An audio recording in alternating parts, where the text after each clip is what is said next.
Alright guys, just thought I'd cover another topic that's quite important. I'm getting a lot of questions about is buying property in Spain.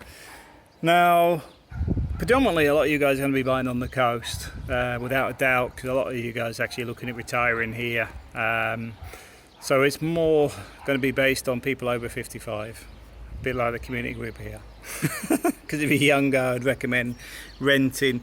Basically because of work, we can find work in this area, then buy, or if it doesn't work, you can go to Barcelona, Madrid or whatever and find work and then buy what would be a flat in those areas or getting an offshoot. Anyway, first thing is a lot of the properties in here, like Germany, are often apartments and not houses. So you will find a lot of properties are flats. So for example, La Mata.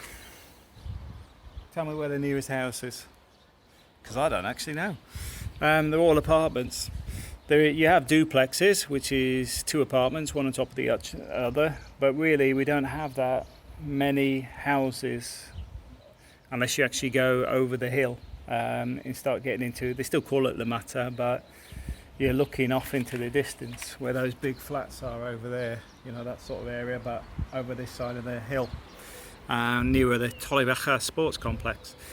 So that's the first thing you take into account. A lot of them are flats. Second one is location. Location wise, you need to decide where you're going to live and why. In this instance, we live in La Mata because it's a very beautiful location. It sits between Torrevieja, Guadamar, and then not too far up towards Alicante. It's got access to Alicante Airport, and then in the south, Murcia Airport. And then obviously, when you're looking for work, you've got these different locations. That way, there's Casada as well. But you may find that some of these places can be a bit remote, especially if you don't drive, and that's something you need to consider. So now we'll move on to the properties themselves. You have to be very careful on what's available, because you hear me often complain about real estate agents, and it's because of the horror stories people have had with things. And the funny thing is, I haven't had a estate agent say I'm wrong. so they may dislike sometimes what I say, but the problem is a lot of people have lost their entire savings and stuff because of the market being a bit rogue. Buying off plan, for example, is one of the things I'm a bit wary of, because I've seen, here they've had the same problems, but I've seen it in the Philippines as well, where everybody's just disappeared. And I've heard about the banks where they've sort of financed the rest of the construction because they've had a deposit and then they've been guaranteed money towards the end of the construction, because obviously you paid your deposit. They've been guaranteed the money, because obviously they've now got enough money to do the construction, let's be honest, and then they've gone bankrupt. Where did all the money go? Because they get that money and then they finance against the bank, saying there's more money to come in 6 months or whatever on completion of project, and disappear with all of it. And there's no reason for that beyond theft. And those sort of things do happen. The other things are, Torrevieja has, if you might be able to find it online, it's called the Whale Spa, and the mayor here went to jail, from what I'm aware of it, for 3 years relating to that and other construction things, from what I've been told. So I'm giving a bit of a disclaimer there, because I do not want to get into legal issues around it, but basically they were constructing on lands you're not allowed to construct on. There are bits of Spain you're not allowed to do construction on. For example, just down here, just wander down here, might be able to see it between the laundry. No, there's the dunes over that side. You're not allowed to construct on the dunes. They're what do you call it? Preserved, protected. But that's the sort of thing people have been doing. They've been constructing on a piece of land they weren't allowed to do. Torrevieja became the giant place it is because of the mayor unlocking all the construction. As such, some of this construction was in locations it shouldn't have been, and this is where problems occurred. So you've got to bear that in mind. And I know over that way, Cottrell has some properties that aren't allowed to be sold, but I have seen some of them being advertised. The reason being is some of those properties there's issues with, in the fact that I think some of them are on land they shouldn't be. And some of it could be other reasons around structural reasons or whatever, but the point being is you really need to research where you're going to live. Where else has we got problems around properties? The construction methods can be a bit dubious at best. I may have mentioned the place we had in Torrebecca with a washing machine. It basically knocked the tiles off the wall because they were dabbed. I don't know if you know what dabbing is, but imagine having no plasterboard or anything on the wall. It's basically just a breeze block. You just dip a bit of concrete, we're not talking wall adhesive here, we're talking concrete, on the back of a tile, then slapping it on the wall. That is basically the kitchen construction for its walls. So when the washing machine rattled around, the tiles would just go boop and fall off the wall. Very bad construction workmanship. You will find some of the extensions and stuff are just as bad. They're not using double skin or anything like that, so you've got no insulation and things. And here in La Mata, the properties over that end, people find very cold in the winter. They can suffer with damp as well. So there's a couple of other things to be aware of. If you do see something that isn't structurally right, I would recommend either investigating it or just not bothering.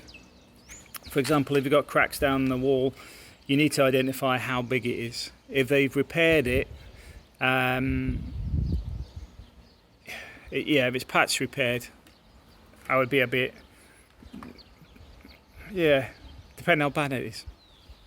Because to be honest, you get ground movement anyway. I mean, this is the thing, I'm a surveyor and engineer anyway. So, I mean, one of the things you just got to be aware of is you can get earthquakes in Spain, which then give a bit of shaking. I've had it on properties in the Philippines, and then we've just gone and filled all the cracks, and it's back as normal, because as long as it doesn't shake the foundations to a point where there's actually ground movement in the building's actually moving, rather a case of it's done that and just caused a crack, it's fine. It's when you've had, like for example, something under the ground that's moved and it's subsiding a bit, that's the bit you need to be aware of. So with that sort of thing, just be careful, because like I said, some of the building quality is a bit crap. This is the other thing. I would also recommend keeping a budget for new electrics, new plumbing, because I would recommend refitting if it hasn't been done. Because I mean, in this area, for example, most of these are old builds from the late 70s onwards.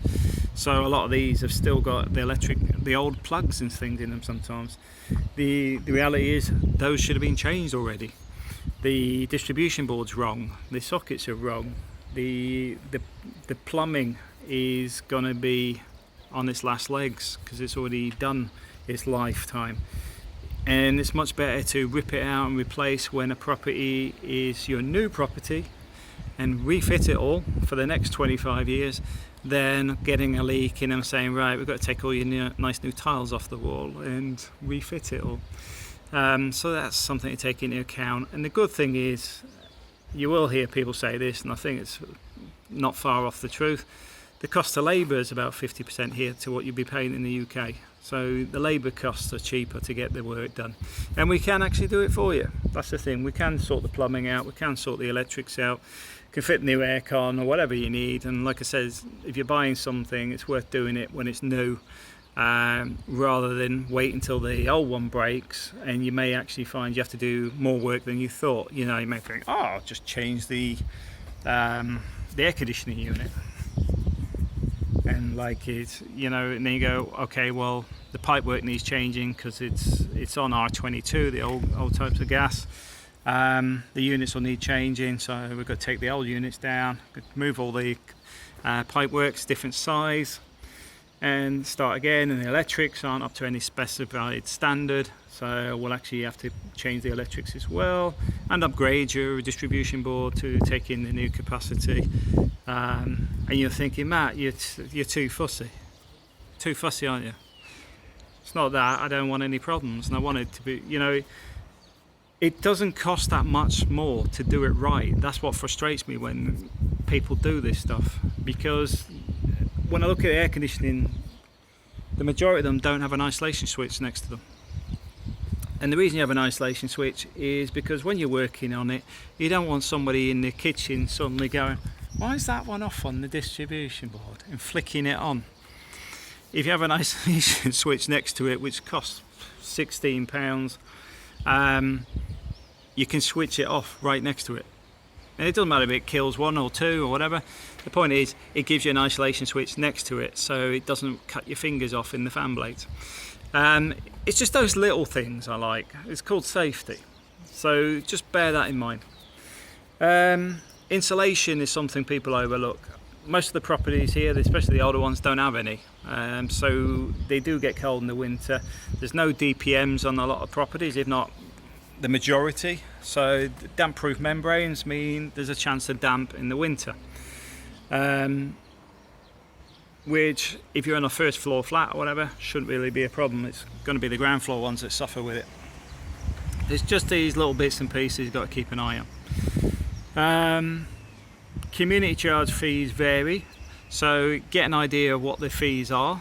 If the estate agent doesn't know, they should be posted somewhere, or contact details for the president or whoever, so you can actually find out what the fees are every year and have they been paid. Because like over there, up over the hill, some of them have got about 60% haven't paid any of the fees in years. I mean, literally a decade or whatever. Well, this is why when people go, why isn't the landscaping been done? Why is the swimming pool not fixed? Because nobody's paid for it. But anyway, moving forward, another thing to keep an eye on. The other thing is the summer, the taxes. Like I said before, the taxes in this area seem to be around the 200 to 300 euro mark. So it doesn't break the bank. That's equivalent of the UK council tax, but the difference here in Spain, you get a lot for your money.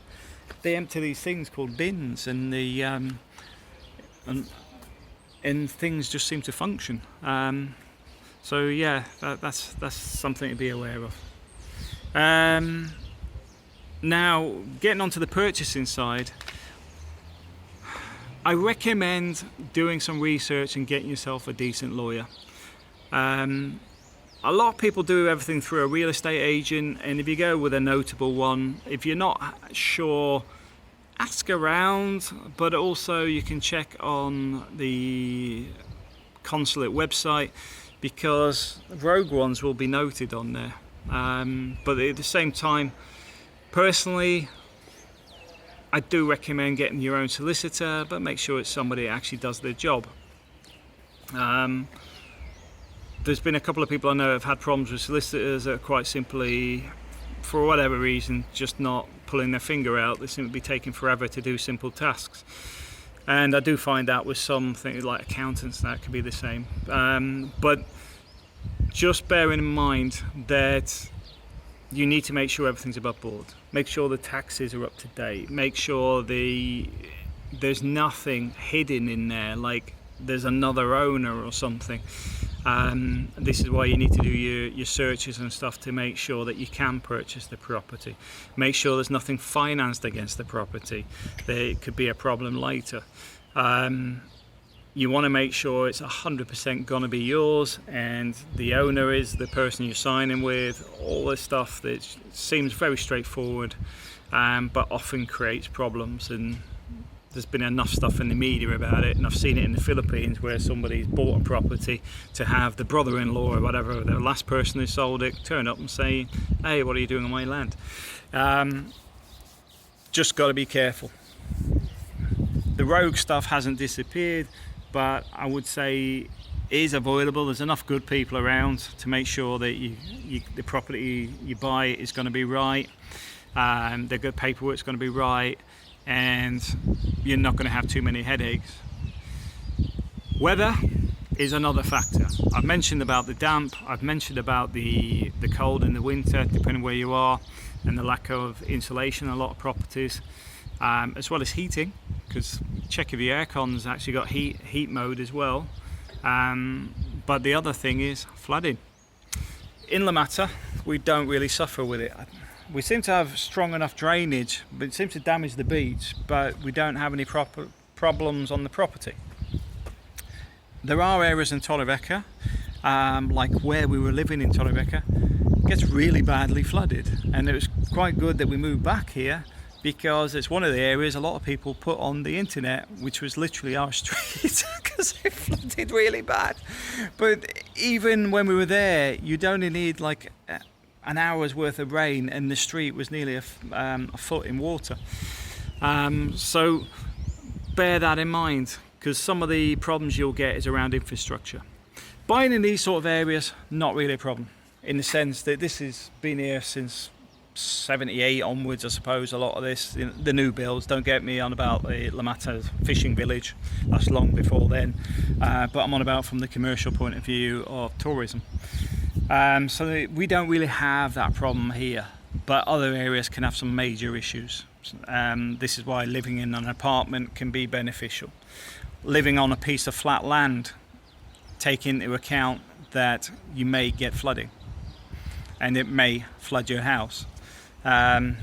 Something to bear in mind. The other thing is you can dig out a lot of the basements under your houses. They're normally built on a suspended floor.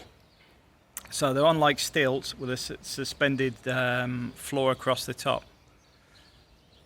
And with that, it means that you can actually dig underneath it and then come from the side and put another door in, or you can put a stair to go down on the inside.